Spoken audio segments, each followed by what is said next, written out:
Amados hermanos, que el Padre Eterno me los bendiga. Me los bendiga a todos, donde quiera que se encuentren, donde quiera que nos estén viendo. Y también para nuestros hermanos, amigos, ¿verdad?, que nos van a ver posteriormente ahí en la repetición o bien ahí por medio de YouTube. Que el Padre Eterno me los bendiga. Vamos a continuar adelante con nuestra clase número 8 de Historia de la Iglesia. Le damos gracias al Padre por la vida, la salud que nos da. Estamos contentos, bien agradecidos, felices, con una paz tremenda. Y hay muchos motivos, hermanos, por qué darle gracias al Padre Eterno, ¿verdad? Y pues se está acercando la fecha, hermano, la fecha para nuestro viaje a Tierra Santa, Israel, y nos llena de motivación, es mucho trabajo, mucho estrés estar coordinando todo esto, pero es una gran satisfacción y eso nos llena de motivo todo el día. Hoy estuvimos trabajando en papelería, en todo lo que se requiere para el viaje, y pues ahorita ya hicimos este espacio para estar aquí en los estudios para continuar adelante con nuestra clase. Estamos contentos, agradecidos con el Padre Celestial por la vida, como dije hace un momento, por la salud que nos da, y vamos a orar, hermanos, vamos a entrar en materia. Tenemos mucha información y queremos terminar esta materia pues de pedir unas 3-4 clases más para que usted tenga toda la información. Vamos a en esta hora darle gracias al Padre, amoroso Padre Celestial, que moras en los cielos, en la tierra y en todo lugar. Estamos delante de tu presencia dándote gracias porque eres bueno, grande, maravilloso, Señor. No tenemos palabras para decirte todo lo que te amamos, lo agradecido que estamos, Señor, y jamás también podremos pagar lo que has hecho por nosotros. Bendecimos tu nombre es alabado, glorificado, a ti se ha dado la honra, la gloria, ahora y siempre, por los siglos de los siglos. Padre, en nombre de Jesús, de Yeshua HaMashiach, te damos gracias en esta tarde. Amén, amén. Pues vamos a continuar, hermano. Estamos hablando dando toda la información acerca de lo que es la fundación de Constantinopla. Hablamos de Constantinopla, hermanos, que llegó a ser la capital del reino o del imperio de Constantino. Vamos a dar mayor información ahorita amén. Sabemos, por ahí va a estar apareciendo, hermano, en la pantalla para que usted vaya leyendo juntamente conmigo, y así vamos tratando de ayudarnos en lo que yo voy leyendo. Después le voy dando comentarios. Cuando hablamos de la fundación de Constantinopla, estamos hablando de una nueva capital, una nueva ciudad que se levanta en el lado oriente, porque ya notamos, hermanos, según la geografía, que Roma quedaría hacia el occidente. Entonces, esta nueva capital, sabemos que no había templos para los ídolos. Empezamos el tiempo en el gobierno de Constantino sin ídolos en los templos, pero eso duró muy poco porque pronto se levantaron muchos templos, muchas sinagogas, muchas mezquitas, muchos santuarios donde se levantaron también muchos ídolos. Dice que el mayor de estos templos se llamó Santa Sofía, que quiere decir la sagrada sabiduría. Su construcción se debió a Constantino, pero después de su destrucción por incendio, lo reconstruyó el emperador Justiniano en el año 537 después de Cristo, después de la era cristiana. Bueno, quiero hablarte un poquito de este lugar, de este santuario, de esta basílica que se encuentra en Estambul. Hoy Estambul, te estoy hablando de la ciudad actual, antes Constantinopla. Ok, Constantino fue un emperador que quiso siempre tener lo mejor, lo más grande. Y él sabía que en Jerusalén estaba el templo.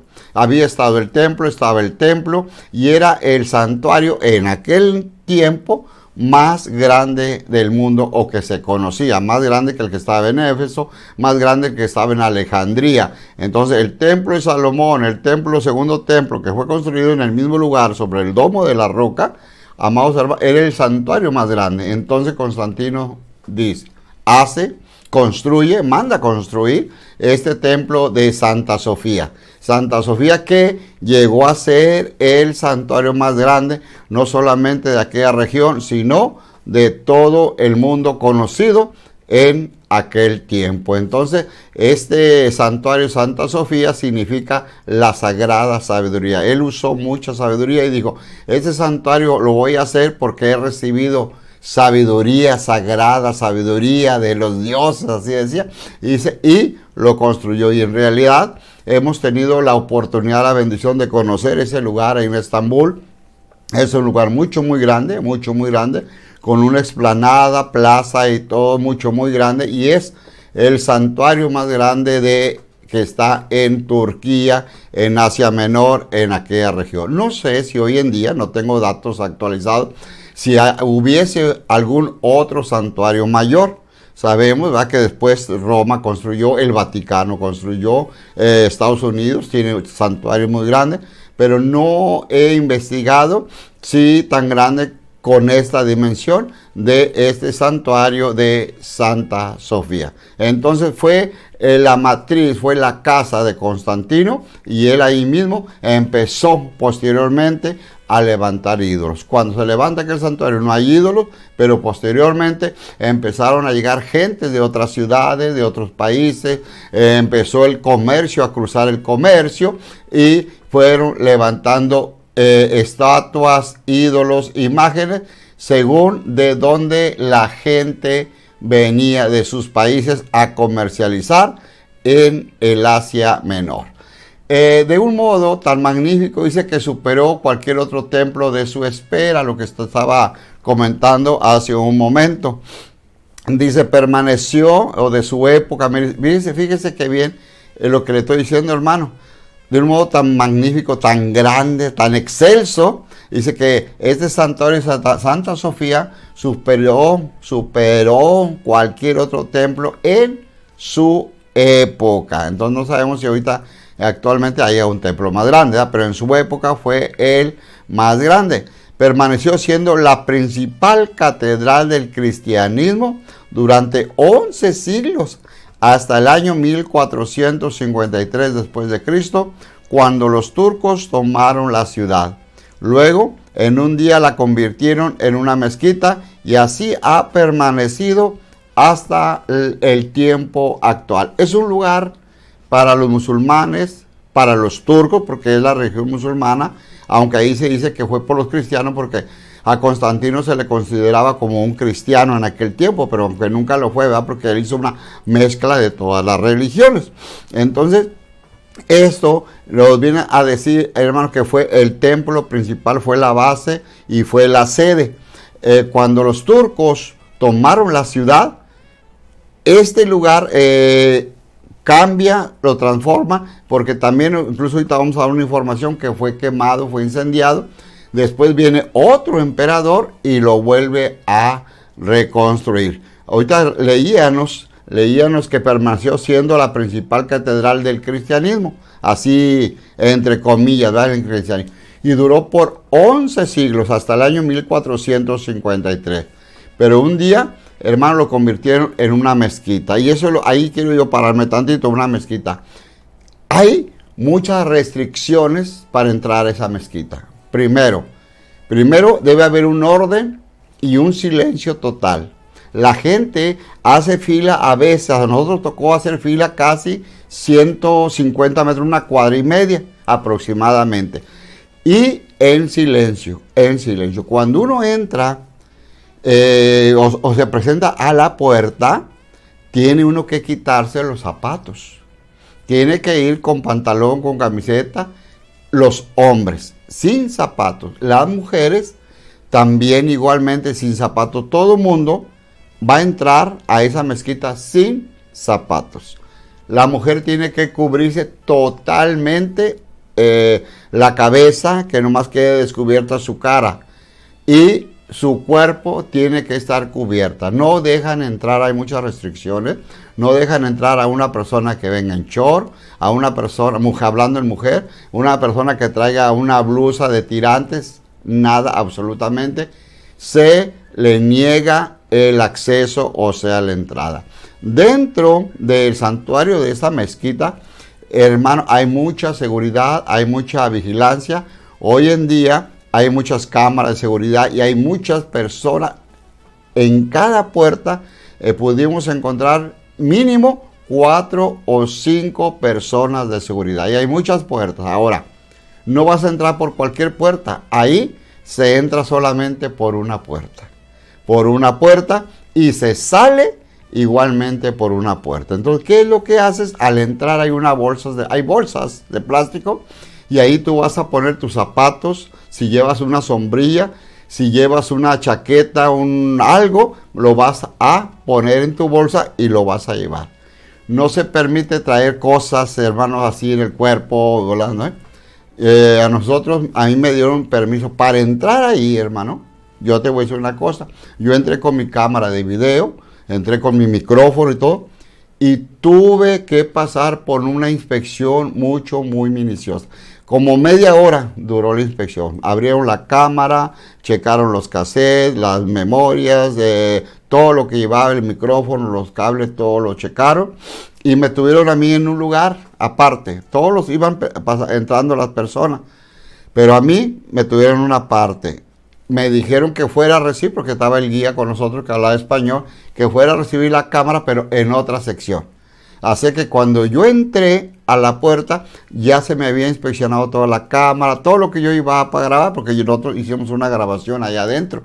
Hermano, tenemos grabación, tenemos fotos, tenemos todo. Entonces te estoy hablando de lo que representa este lugar, lo que representaba en aquel tiempo de Constantino y aún lo que sigue representando. Es un lugar súper sagrado para los turcos, para los musulmanes. Y la gente, nosotros vamos como turistas solamente a ver, a observar, hermano. Ahora sí, como dice la gente, pues para que no nos cuenten. Entonces es para estar informados y nosotros poder darles a usted esta información detallada con mucho, o verídica, de lo que representa este santuario. Vamos a seguir leyendo, seguir dando información, amado hermano. Dice que después de que fue fundada la nueva capital, recuerda que antes era Bizancio, ahora vino a ser ya Constantinopla, vino también la división del imperio. Te voy a hablar ahorita de la división, te sigo leyendo. Las fronteras eran tan extensas y el peligro de invasión, la invasión bárbara, era tan inminente que un solo emperador ya no podía proteger sus vastos dominios. Diocleciano comenzó la división de autoridad en el año 305 después de Cristo, la era cristiana, y Constantino también nombró emperadores asociados, y en el 375 de nuestra era, Teodosio completó esta separación. Fue tan grande el imperio, fue tan grande este territorio, amado hermano, que un solo emperador no podía gobernar. Que un solo emperador, hermano, no podía, con todo aquel gobierno al cual tenían ellos que estar bien cimentados y mantenerlo firme, sin división. Entonces fue cuando viene una división, y más que división, es una sección. Constantinopla, esta ciudad, se secciona en 3 partes. Y ¿por qué se secciona? Porque llegó a ser la ciudad principal en el Medio Oriente, o sea, mejor dicho, en Asia Menor. En Asia Menor llegó a ser la ciudad más importante de todo el mundo en aquel tiempo, y creció. Vinieron muchas personas extranjeras a invertir, a comprar todo lo que se vendía y intercambiar el comercio y todo. Creció demasiado. Entonces fue como hubo 3 emperadores en un mismo tiempo. Estamos hablando de que el emperador principal fue Constantino, pero también estamos hablando de Teodosio. Y Teodosio, que también, hermano, tuvo que agarrar una sección de Constantinopla y él gobernarla, él estar dirigiendo ese lugar. Diocleciano hizo lo mismo. Diocleciano lo hizo, en el año 305. Y en el año 375 fue Teodosio. Entonces, en todos esos años hubo este gobierno triple. La historia marca la palabra gobierno dividido. pero más que dividido, o un imperio, mejor dicho, un imperio dividido, no fue una división, sino que fue seccionado, porque estaban unidos los tres emperadores. Algo increíble. Constantino era muy inteligente. Acuérdate que al templo Santa Sofía le puso sagrada sabiduría. Era un hombre sabio y sabía cómo tratar a los cristianos, sabía cómo tratar a los judíos, sabía cómo tratar a los romanos, sabía cómo tratar a los griegos, a los egipcios, a todos. Tenía mucha sabiduría y fue como unió todas estas creencias, todas estas religiones, podemos decir, porque en aquel tiempo no se llamaba religión, sino él vino a formar la religión que fue el cristianismo. Vamos a hablar un poquito de Teodosio. Dice la historia que desde el tiempo de Teodosio el mundo romano se dividió en oriental y occidental. Ahí sí es una división, separados por el mar Adriático. El imperio oriental se le denominaba griego y el occidental latino, debido al idioma que prevalecía en cada uno de ellos. Y la división del imperio fue un presagio de la futura división de la iglesia. Entonces tenemos esta información, hermano, tenemos la información que Teodosio, en este tiempo de Teodosio el emperador romano, se secciona, ahí sí se divide. Antes, mira, Constantinopla estaba seccionada, uno para cada emperador, 3 emperadores. Pero cuando Teodosio llega al reino y llega a la cumbre del poder, entonces ahí sí viene una ruptura. Se secciona el imperio, y un imperio, el que estaba en Asia, el que estaba allí en Constantinopla, en Estambul, se le llama el imperio oriental. Y el que estaba, hermano, porque fueron caminando todas y llegaron nuevamente hasta Roma. Se levanta este imperio de Roma y se le llama precisamente así el imperio occidental, oriental y occidental. ¿Por qué? Por los idiomas que se hablaba. En Constantinopla, en Estambul, hoy en día Estambul, ¿verdad? En Turquía hoy en día, pero en aquel tiempo Asia Menor, se hablaba el griego, era el idioma universal el griego. Pero si tú te venías ya al occidente, a lo que hoy vendría siendo, para que me vayan captando los televidentes, lo que hoy es Italia, se hablaba el latín. Entonces fueron los dos idiomas, hermano, que fueron la cepa, la raíz para todas las religiones, el griego y el latín, después de Constantino, porque sabemos que el idioma natural, el idioma original, pues es el hebreo y el arameo, y después en el Nuevo Testamento es el griego. Y aquí, después del año 300, hermano, aproximadamente del año 300 en adelante, el idioma que domina es el griego y el latín. Y así después, porque después te voy a hablar de Gutenberg, cuando John F. Gutenberg, él inventa la imprenta y empieza a imprimir el primer libro, y el primer libro que imprime es la Biblia, pero ya viene en un idioma 100% latín y, o sea, derivado del griego.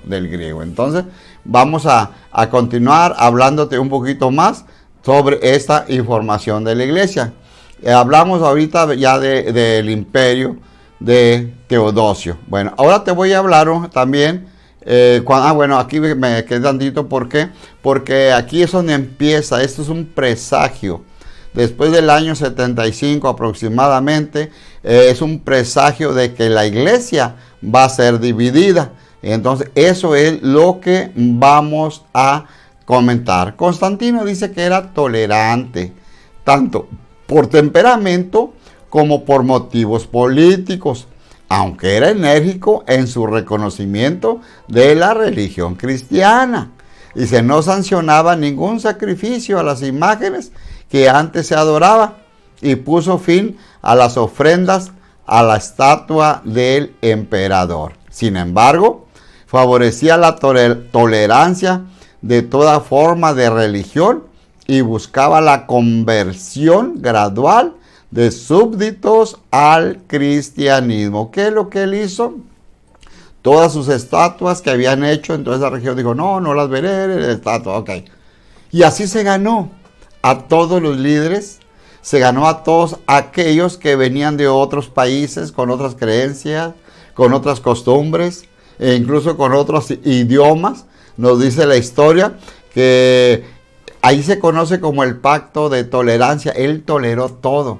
Él toleró, por ejemplo, que los que venían de Egipto adoraran a sus dioses, los dioses de Egipto. Si venía gente de Asia, permitió que adoraran a sus dioses de Asia. Si venía gente de más del occidente, permitió que se adoraran en ese lugar a sus dioses. Entonces, ¿qué fue lo que hizo? Ganó la confianza e hizo que todos aquellos líderes, toda aquella gente se unieran con él y fomentaran aún más fuerte lo que era el cristianismo. El cristianismo estaba a punto de ser dividido, de ser ahí sí ya dividido, no, seccionado, dividido por el clero romano. Pero en este tiempo, aún antes de que se dividiera, Constantino fue muy inteligente y tolerante, porque toleró todo aquello que se llevaba a cabo. Entonces vamos a ver qué dice la historia a través de lo que es el crecimiento del paganismo. Con este título vamos a dar esta información. El crecimiento del paganismo. Dice que los sucesores de Constantino en el trono fueron intolerantes. A Constantino se le conoció como una persona tolerante, pero a sus sucesores, a los que siguieron después de él, fueron muy intolerantes.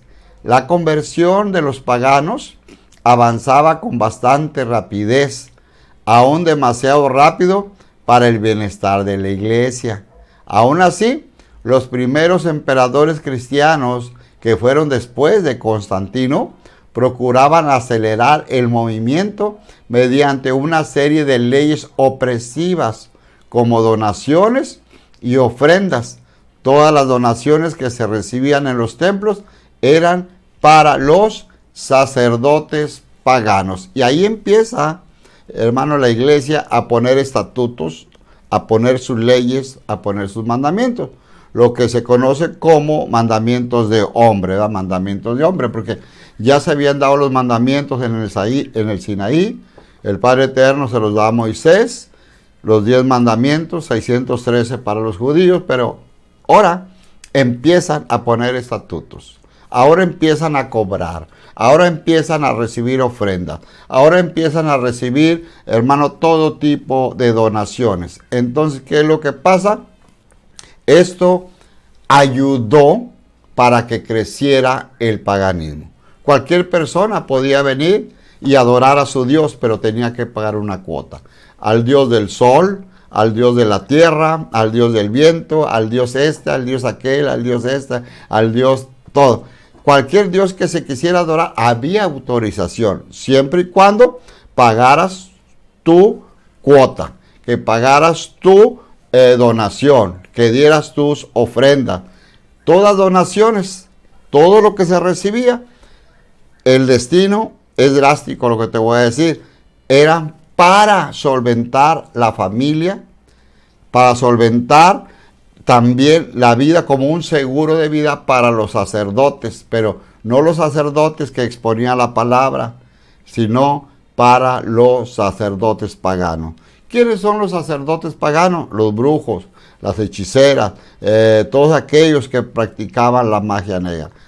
Abundaron muchos sacerdotes en aquel tiempo que hasta hoy en la fecha está esa legión de sacerdotes. Tenemos en el norte de Italia, tenemos en el país de Gales, en Escocia, todos estos lugares, esos sacerdotes paganos, los druidas, los celtas, que eran sacerdotes satánicos.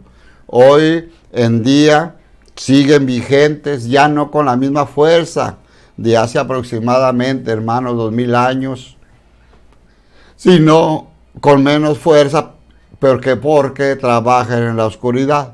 Y ellos se presentan en ciertas ceremonias en el transcurso del año. Una de las ceremonias que ellos se presentan, hermano, es en la fiesta que nosotros conocemos en Estados Unidos, en México, como la fiesta de Halloween. La fiesta de Halloween. tiene su raíz precisamente en estos países, tiene su raíz precisamente en estos sacerdotes paganos, en estos sacerdotes, más que paganos, eran sacerdotes satánicos, porque ellos invocaban el nombre de Belcebú, el nombre de Satanás, de Lucifer. Ellos pagaban sus cuotas y ellos podían hacer todo. Y fíjate cómo el pueblo los veneraba, incluso daban donaciones para proteger a su familia. De ahí donde viene todo aquello del triqui tric, me das o te asusto, te espanto, y todo lo que tú sepas de Halloween, de ahí nace, precisamente de estos sacerdotes paganos, los druidas, hermanos, los celtas.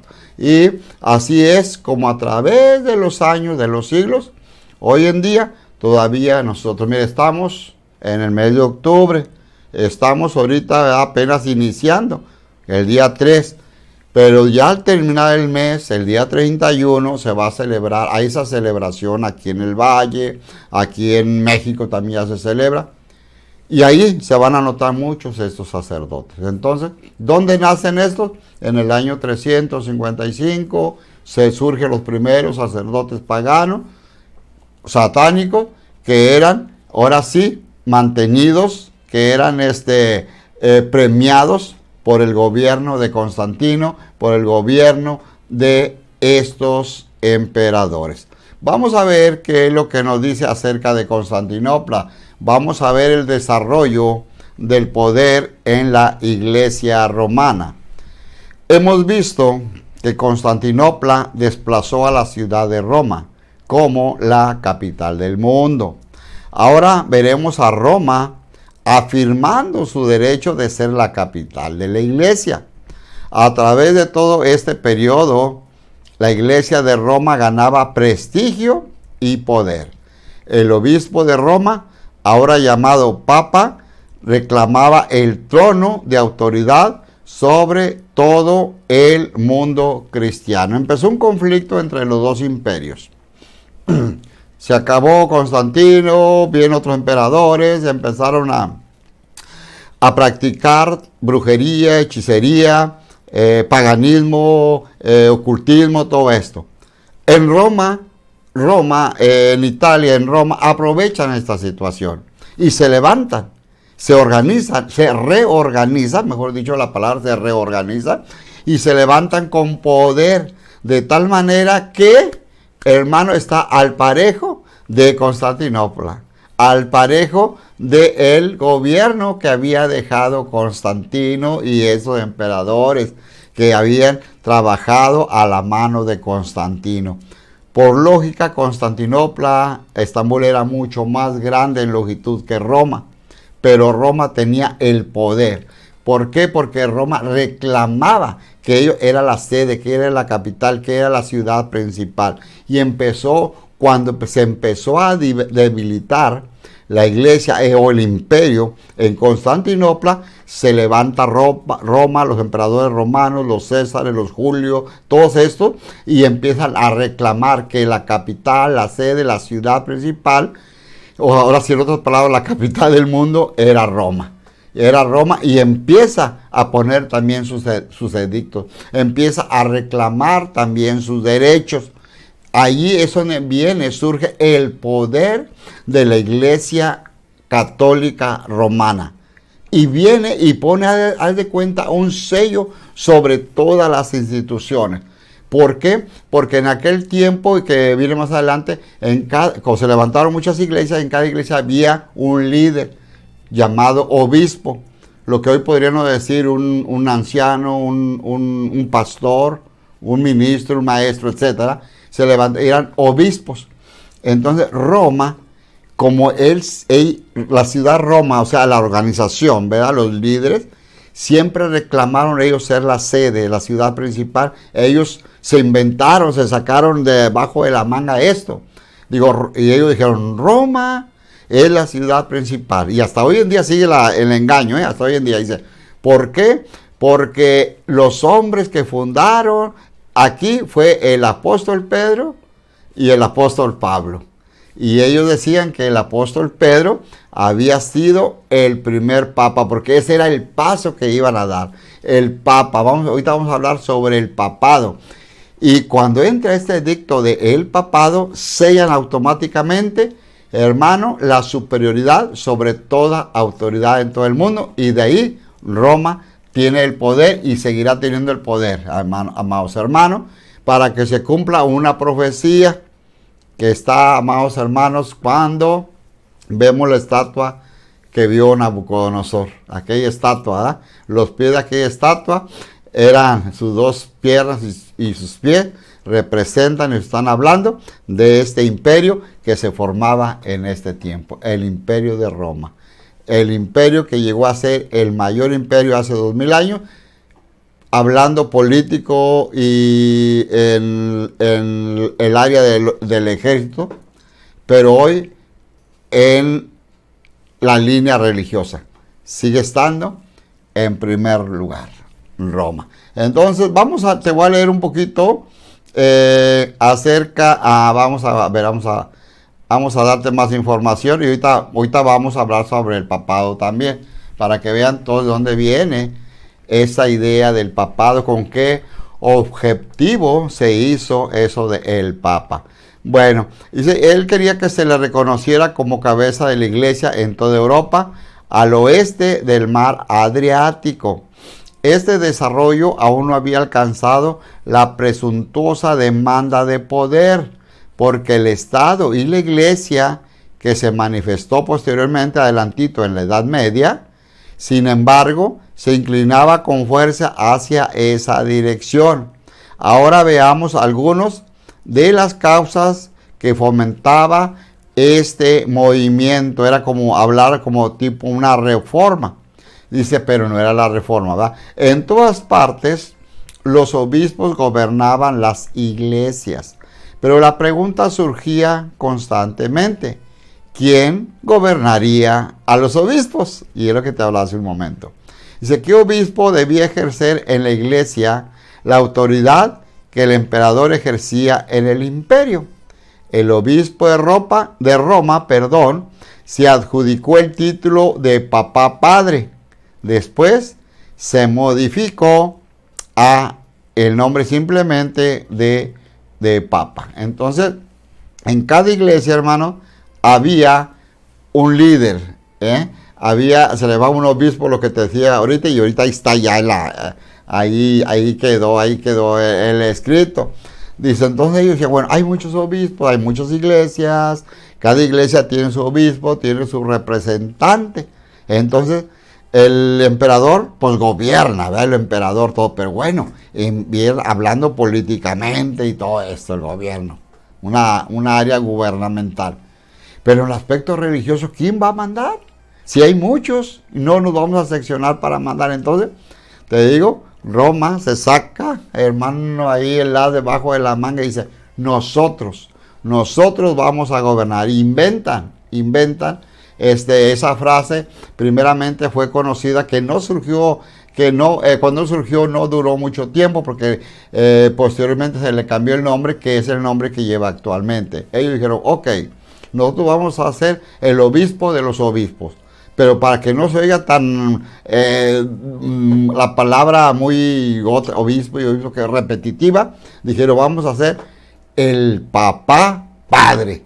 El Papa Padre. Entonces, que iba a ser, ¿quién era el Papa Padre? Iba a ser el obispo principal, el que iba a gobernar todas las iglesias. Duró muy poco este nombre, como que no les cuadró, no surtió efecto, o sea que no causó el impacto que se quería que tuviera en todas las iglesias. Entonces, cambian el nombre y simplemente lo dejan por el nombre de Papa. Y ese nombre tuvo un impacto en aquel tiempo. Y quiero decirte lo que te decía hace un momento, hasta ahora está vigente ese nombre, el Papa. Y ya no solamente es el Papa, ahora ya le ponen allí otra clasificación, el sumo santífice, el representante de Cristo en la tierra, el hombre santo, el hombre de paz, le ponen tantas cosas, ¿verdad? Pero sabemos, todo esto fue una artimaña de Roma, como te dije. Inventan este nombre para tener el dominio sobre todas las iglesias. ¿Y qué crees que pasó? Lo lograron. Lo lograron porque ya te dije, hoy en día tienen el dominio en todas las iglesias. Llámese como se llame, tiene el dominio con ese título de papa. Amén. Pero la Biblia lo llama como la madre de las rameras, ¿verdad? Ok, entonces vamos a continuar con la información. Te damos otra información acerca de Roma. Dice que Roma reclamaba para sí la autoridad apostólica. Dice que era la única iglesia que decía poder mencionar a 2 apóstoles como sus fundadores. Y estos son los mayores de todos los apóstoles. Estamos hablando del apóstol Pedro y el apóstol Pablo, o como se dice en la iglesia católica, San Pedro y San Pablo. Surgió la tradición de que Pedro fue el primer obispo de Roma. Es una tradición. Yo sé que usted ha oído, y nuestro hermano católico dice, el primer papa fue el apóstol Pedro. El apóstol Pedro. Esto es una tradición, porque no tiene nada que ver la fundación, este tiempo que estamos hablando, porque estamos hablando el siglo III, el año 375 después de Cristo. El apóstol Pedro y el apóstol Pablo murieron en el siglo I.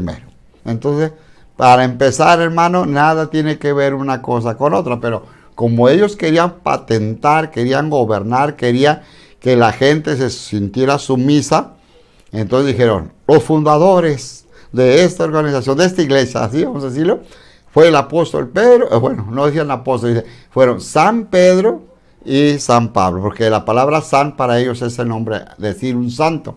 En otras palabras ellos decían el santo Pedro y el santo Pablo, ¿eh? Cuando dice San Pedro, quiere decir esto, santo, y San Pablo.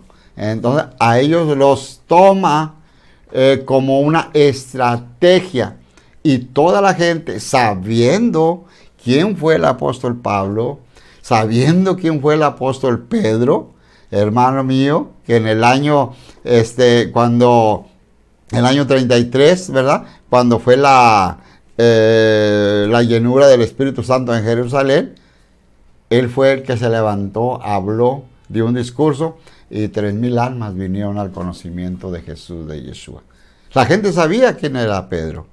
La gente sabía quién era Pablo. Había hecho 4 viajes misioneros y había muerto ahí en Roma. Pero ahí está la clave. Murió en el siglo I. No fueron los fundadores de la Iglesia Católica, no. Jamás. Entonces, esto solamente es una tradición o una... Sí, la historia de la Iglesia lo marca como una tradición. La gente cree. Como nosotros aquí podemos creer en muchas cosas, pero sin tener base fundamental. Yo creo que es, y se hace un mito, una realidad.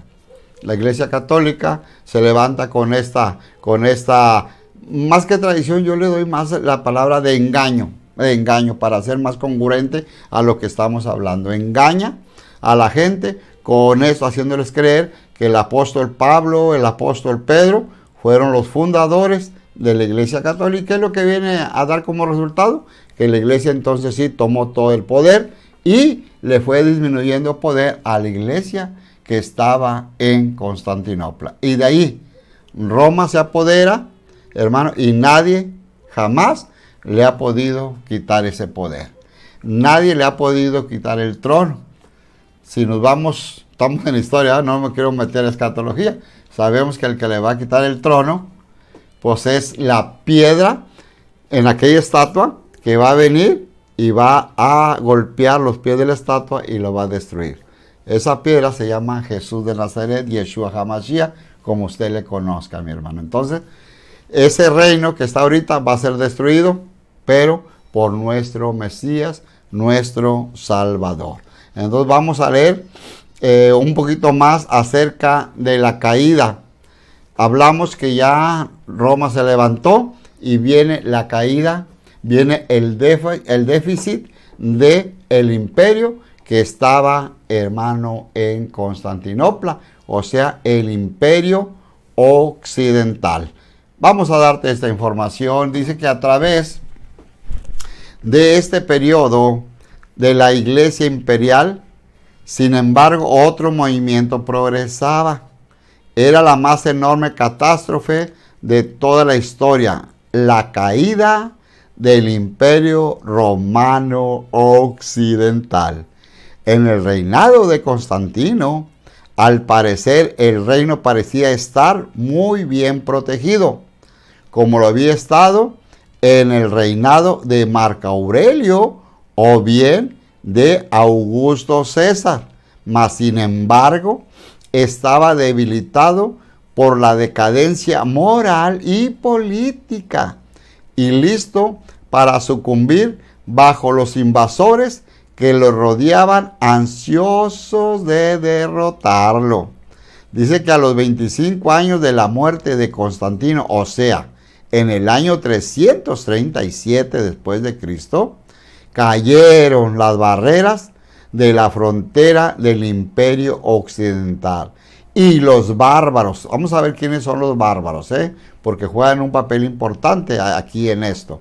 Dice los bárbaros, o sea, es el nombre que los romanos aplicaron a los demás pueblos que no fueran romanos. Por ejemplo, a griegos y a judíos, por mencionar algunos.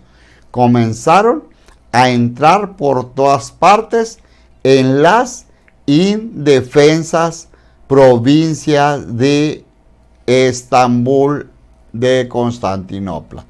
La causa inmediata de muchas invasiones se debía al movimiento de las tribus asiáticas, cuando los bárbaros en el este de las provincias europeas se lanzaron sobre los romanos. Declararon los romanos que los echaron de sus hogares una hueste irresistible de extraños guerreros acompañados por sus familias. Estos fueron las tribus asiáticas. Estas tribus asiáticas, hermano, juegan un papel importante. Ellos querían y el deseo era volver a tomar el control para que el reino, el gobierno estuviera en Asia Menor. Pero ya no lo lograron. Los romanos se habían equipado muy bien, usaron muchas estrategias de guerra, prepararon muy bien a sus soldados. Y cuando vino esta invasión de todas aquellas tribus con sus familias, toda la de Asia, fueron derrotados y es como se fue disminuyendo el poder en Constantinopla. Y poco a poco los romanos fueron avanzando hasta quedarse con todas aquellas ciudades. Cuando ellos avanzaron y se quedaron con aquellas ciudades, empezaron a nombrar líderes, como lo había hecho Constantino. Empezaron a nombrar, hermano, personas que estuvieran al frente de cada región para tener un control. Ya que en Asia Menor, pues en el pueblo, en la ciudad, se podía tener control. Pero no en las montañas, no en los lugares donde no podía entrar la caballería, no podía entrar aquellos cañones de guerra, todo eso. Allí no tenían poder. Entonces, ¿qué fue lo que hicieron? Establecieron líderes territorialmente en este periodo para tener el dominio en toda aquella área. Ya no solamente era Europa, sino también ya estaban liderando, gobernando, dominando territorialmente la región de Asia. Vamos a ver algo más de esto con el título Líderes del periodo. Líderes del periodo. Debemos ahora mencionar algunos de los líderes en este periodo de la iglesia imperial. Estamos hablando de los imperios, por eso esta etapa se llama la iglesia imperial. Vamos a hablar de un líder, hermano, de Atanasio. Él gobernó en el año 293 al 373 después de Cristo. Fue el gran defensor de la fe en el principio del periodo. En el principio, hermano, fue el defensor de la fe. Fue el líder en la discusión, aunque no tenía voto. Poco tiempo después, a los 33 años de edad, él fue obispo de Alejandría. Cuando hablamos acerca de Atanasio, era un líder bueno, hermano. Fíjate que era un líder bueno, pero no tenía, ahora sí como decimos, no tenía voz ni voto. Entonces era tan bueno, tan bueno, tan bueno, que no lo quisieron bueno, sí lo sustituyeron, pero no quisieron quitarle aquel mando que tenía, aquella jefatura, ¿verdad? Aquel puesto que tenía, porque era bueno, era defensor de la fe. Ahora sí, él fue uno de los hombres con más fe en aquel periodo. ¿Y qué es lo que hace el gobierno? Ok, a este líder lo manda al otro lado del Mediterráneo. Lo manda a un lugar estratégico llamado Alejandría. Alejandría es la primera ciudad cruzando el Mediterráneo en Egipto. Egipto abre a un lado de lo que es el río Nilo, abre con esta ciudad. Es como ejemplo, los que vivimos aquí en la región le van a entender, Matamoros, pues es la puerta de México y de Latinoamérica, ventana de Latinoamérica. Para entrar a África, la primera ciudad se llama Alejandría. Entonces ahí es enviado esta persona y ya no se sabe mucho de qué fue lo que pasó, pero la historia sí lo recalca, lo remarca con letras de oro, que fue un hombre, ¿verdad?, de fe y que hizo cosas buenas. Pero como en Roma y todo no se hace nada bueno, lo bueno de Roma fue que no lo mataron, sino lo desterraron simplemente. Y así fue como fue avanzando, vinieron otros líderes. Después de él hablamos de Ambrosio. Ambrosio, él gobernó, él era de Milán. Él sí, hermano, lo pusieron. ¿Por qué? Porque habían quitado, como te dije hace un momento, habían quitado a Atanasio y lo mandaron a África, lo mandaron, ¿verdad?, a Alejandría. Pero ahora viene otro, y sí era de los suyos. Estamos hablando de Ambrosio de Milán. Va a aparecer ahí la imagen, hermano. Y estamos hablando líderes del periodo. Ambrosio de Milán, o sea, en Italia, él gobierna o está al frente es líder al frente de su grupo del año 340 al año 397. Y posteriormente, hermano, también viene Juan, apodado Crisóstomo, que se le conocía como la boca de oro, debido a su elocuencia sin igual. Fue el más grande predicador del periodo. Viene después otro líder, Jerónimo, del año 340 al 420. Fue el más erudito de todos. Y luego viene Agustín, es un nombre más eminente en todo este periodo. Nació en el año 354 en el norte de África. Entonces ahí tenemos ya 4 líderes más, hermanos, que fueron bien reconocidos, fueron con mucha sabiduría, mucha inteligencia, con mucha elocuencia y con facilidad de palabra, como Juan Crisóstomo.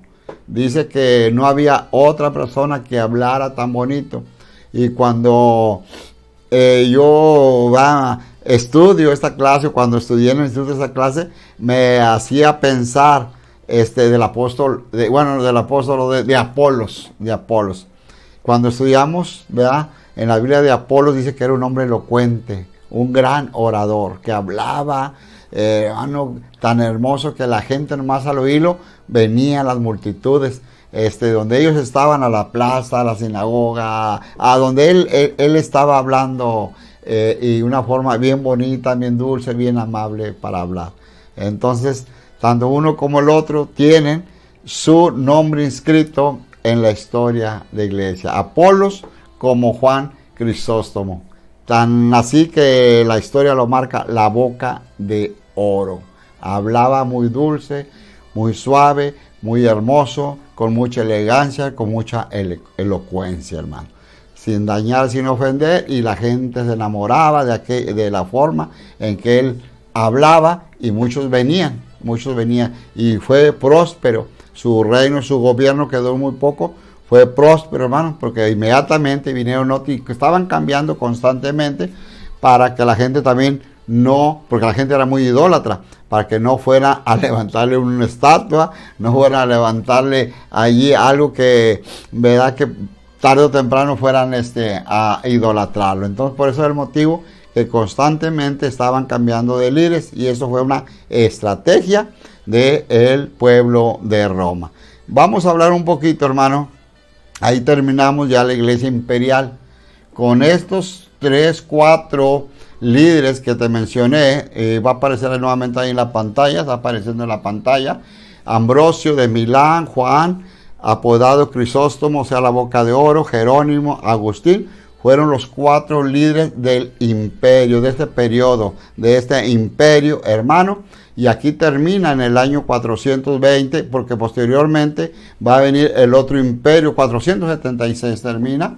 Estamos viendo ahí que es el cuarto periodo general, es la iglesia medieval. Vamos a hablar sobre la iglesia medieval, que juega un papel importante porque ahí nace precisamente el papado. Había surgido el papado anteriormente, ¿verdad? Papá padre, pero no tenía tanto poder.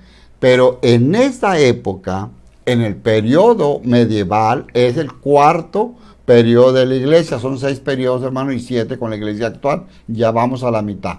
Yo creo que unas 4, en un mes, ahora terminamos. 4 clases más. Dice que desde la caída de Roma hasta la caída de Constantinopla, fue del año 476 al año 1453. ¿Y qué pasa en todo este tiempo? Es el proceso del poder papal. El papa agarró el liderazgo, el poder, y ya jamás se lo quitaron. Así como había sucesores de líderes, entonces en el papado hicieron lo mismo. Moría uno y venía otro, lo sucedía. Moría el que estaba vigente y venía otro. Y así ha sido desde el año, hermano, 400 aproximadamente, hasta el año 2022 que estamos viviendo actualmente. Entonces, así es como Roma ha estado gobernando, así es como Roma ha organizado, estructurado este organismo, y es como sigue mandando la Iglesia Católica Romana. Ahora, ¿qué pasa en ese periodo? Algo bien importante, hermano. Nacen las cruzadas. Hijos, esto está bien bonito, hermano. Nacen las cruzadas. Ya no voy a meter a hablar de las cruzadas. Vamos a terminar ahí porque queremos cerrar este segmento con lo que ya vimos. Las cruzadas juegan un papel importante por esto, hermano. Porque tú sabes que la Iglesia Católica, las cruzadas vienen de la Iglesia Católica, ¿verdad? Y la declaración de guerra de la Iglesia Católica es un rezo o una santiguada, una presinada, que ellos lo practican, como por la señal de la Santa Cruz. Ellos peleaban, mataban por la cruz. Por eso eran las cruzadas. Vamos a dar todo el significado de esto, porque la historia nos enseña acerca de estos movimientos. Muchos dicen eran soldados, otros dicen eran asesinos, otros dicen eran sanguinarios, otros dicen eran asesinos a sueldo, otros dicen era gente que resguardaba a los hombres más ricos y les cobraban su cuota por protegerlos. Entonces, ¿quiénes fueron los cruzados? ¿Quiénes fueron las cruzadas? ¿Cuántas cruzadas hubo? Todo eso lo vamos a ver, amados hermanos, en la siguiente clase, porque ya no queremos meternos a eso, porque ya estamos para terminar. Vamos a mandar un saludo a mi hermana Alejandra Sánchez. Bendiciones, hermosa familia Alejandra Sánchez, suegra de mi hijo, mamá de mi nuera allá en Los Fresnos. También mi hermana Claudia Vázquez Hernández, Shalom.